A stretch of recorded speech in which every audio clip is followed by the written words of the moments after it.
सामान्यतः देखा जा रहा है कि हमारे देश में पति और पत्नी के बीच में विवाद की संख्या की भरमार होती जा रही है।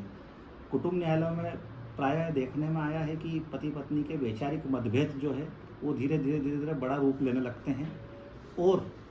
जो धारा 498 आईपीसी दहेज क्रूरता के संबंध में हमारे आईपीसी में शामिल की गई थी, उसका सामान्यतः अगर देखा जाए तो बहुत ज़्यादा दुरुपयोग बढ़ता जा रहा है। वैचारिक मतभेदों को कब दहेज प्रताड़ना का रूप दे दिया जाता है ये समझ में ही नहीं आ रहा है। और इसी चीज़ को ध्यान में रखते हुए हमारे देश में माननीय सुप्रीम कोर्ट के द्वारा Preeti Gupta versus State of Jharkhand वाले मामले में 2010 में कहा गया है कि जो प्रावधान आईपीसी में धारा 498 के अंतर्गत दहेज क्रूरता के संबंध में महिलाओं के उत्थान को और सामाजिक परिस्थिति को देखकर डाले गए थे, उनका दुरुपयोग निरंतर बढ़ता जा रहा है और ये चिंता का विषय है। क्योंकि दहेज प्रताड़ना जैसे आरोप लगने के बाद पति पत्नी का जो है दाम्पत्य अधिकारों की पुनर्स्थापना बहुत मुश्किल हो जाती है। दाम्पत्य अधिकारों की पुनर्स्थापना होने में सबसे बड़ा जो संकट उत्पन्न होता है वो यही होता है कि दहेज प्रताड़ना का प्रकरण जब दर्ज हो चुका है और ससुराल वाले उसमें अरेस्ट होकर जेल जा चुके हैं, 1 या 2 दिन वो जेल में रहे हैं प्रायः, तो उसके बाद में ससुराल वाले के मन से उस बहू का या पति के मन से पत्नी का जो है वो हमेशा के लिए उसका वर्चस्व खत्म हो जाता है और वो दहेज प्रताड़ना एक दाम्पत्य जीवन के लिए अभिशाप बन जाती है। तो इस बात को ध्यान में रखते हुए वर्तमान में अगर देखा जाए तो एक मामला हमारे यहाँ सुप्रीम कोर्ट द्वारा बताया गया है, जिसमें अर्नेश कुमार वर्सेस बिहार राज्य के मामले में 2014 का ये मामला है। इसमें माननीय सुप्रीम कोर्ट ने बोला है कि दहेज के केस तो है ही, साथ में वो सारे प्रकरण जो 7 वर्ष से अधिक की सज़ा वाले मामले हैं उनको अगर छोड़ दिया जाए तो 7 वर्ष तक की सज़ा वाले जितने भी मामले हैं, 7 साल तक की सज़ा का प्रावधान जिन जिन मामलों में है, उन सभी मामलों में थाने पर से अगर आवश्यक हो तो ही अरेस्ट किया जाए, अदरवाइज थाने पर से पर्सनल मुचलका या बंद पत्र लेकर अभियुक्त को एक नोटिस या सूचना दे दी जाए कि आपको अंतिम प्रतिवेदन के समय या चार्जशीट प्रस्तुत होने के समय माननीय न्यायालय में उपस्थित होना है।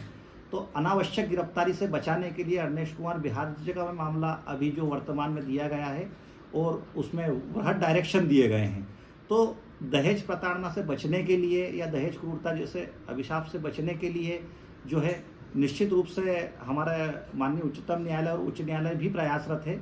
और साथ में एक चीज़ और भी ध्यान आप रखें कि अगर पति और पत्नी के बीच छोटे मोटे वैचारिक मतभेद है और उन मतभेदों में अगर पत्नी पति को या उसके नातेदारों को दहेज प्रताड़ना या दहेज क्रूरता जैसी स्थिति में लाने के लिए धमकी देती है, तो सर्वप्रथम उसका एलिगेशन होता है कि साहब दहेज की मांग को लेकर जो है मुझे घर के बाहर निकाल दिया गया है। तो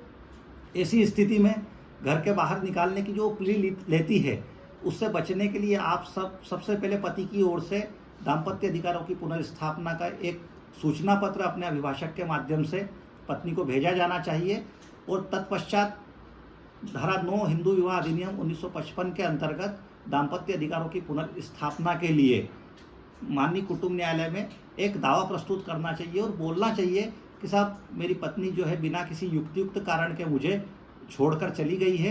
तो मैं लेने के लिए काफ़ी प्रयास कर चुका हूँ, उसके बाद भी वो नहीं आ रही है, तो माननीय न्यायालय जो है इस प्रकार का आदेश उसे दे कि वो मेरे दाम्पत्य अधिकारों की पुनर्स्थापना करे। साथ ही अगर इस प्रकार की धमकी पत्नी देती है तो संबंधित न्यायालय में भी इस प्रकार का एक आवेदन आपको देना चाहिए कि साहब पति और हम दोनों के बीच में इस प्रकार के वैचारिक मतभेद थे, इस कारण से जो है मुझे निरंतर ये धमकियां दी जा रही है कि आपको और आपके पूरे परिवार को दहेज प्रताड़ना के मामले में मैं जो है इन्वॉल्व करूंगी और दहेज प्रताड़ना की रिपोर्ट में डालूंगी, जिससे